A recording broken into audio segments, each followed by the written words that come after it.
There's no argument in geek circles denying Star Wars is the reigning champion of toys for boys throughout its run in the late 1970s and early 1980s. But when Star Wars lost steam in 1984, the rest of the decade was ruled by the big three: He-Man, G.I. Joe, and the Transformers.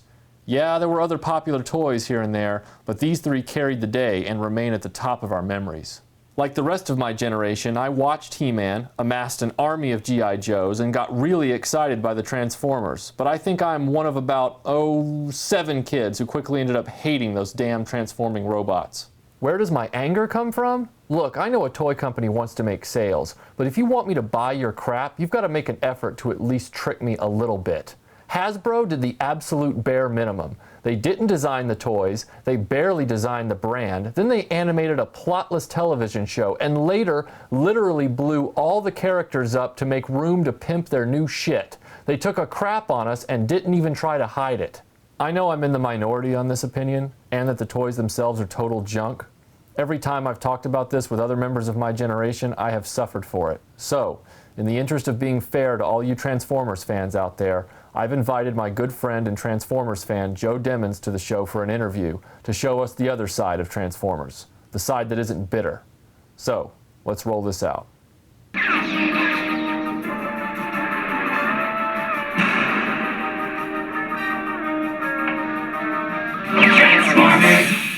I'm really excited today because I didn't want to just rant about Transformers, and the best person I could think of was my buddy Joe Demmons. Now, Joe, you've been a Transformers fan for how long? Probably 26 years.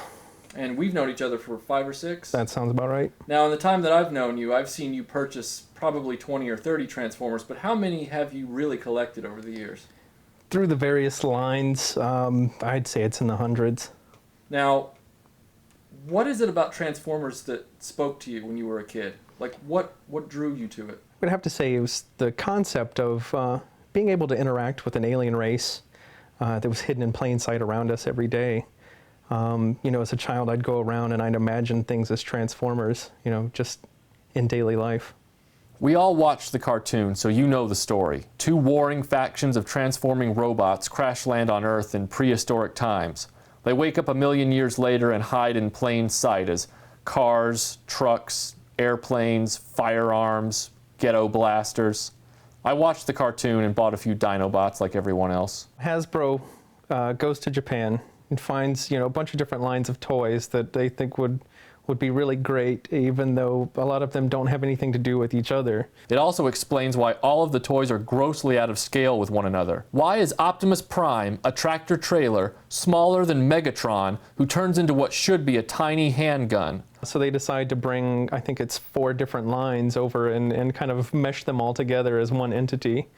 So the toys were popular because they were new, they were different.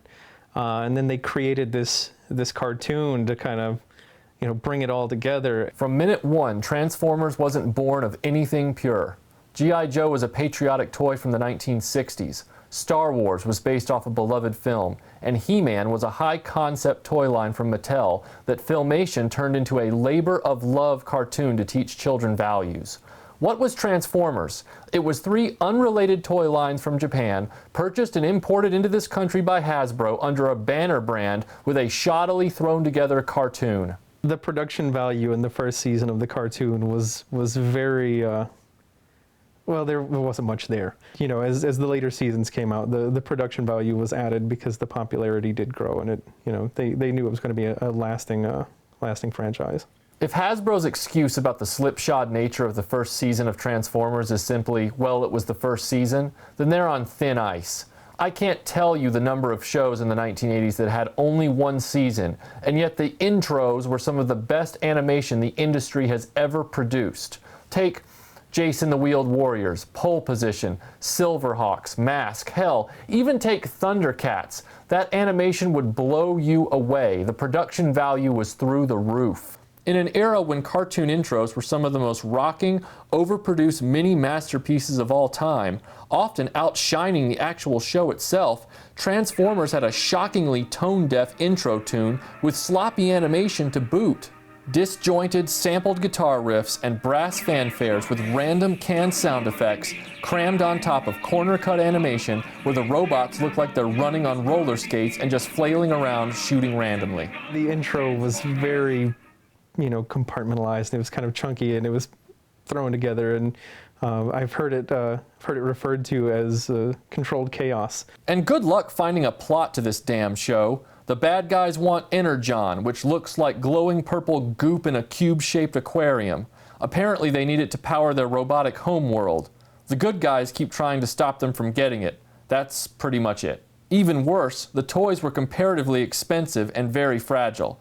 It was a concept that had a lot of potential, but the technology just hadn't caught up with the idea.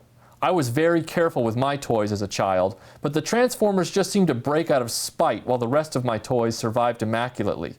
Plus, the technology of the time limited the designs.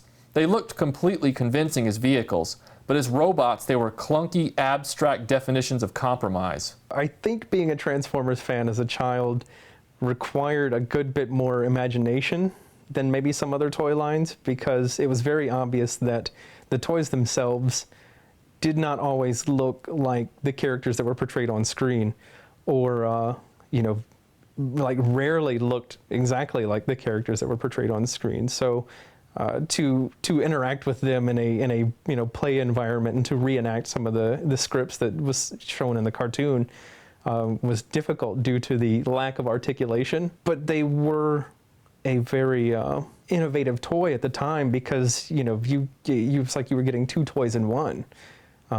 You had a robot, and then it would transform into something else. So you could play with it, I think, in ways that you couldn't play with other toys.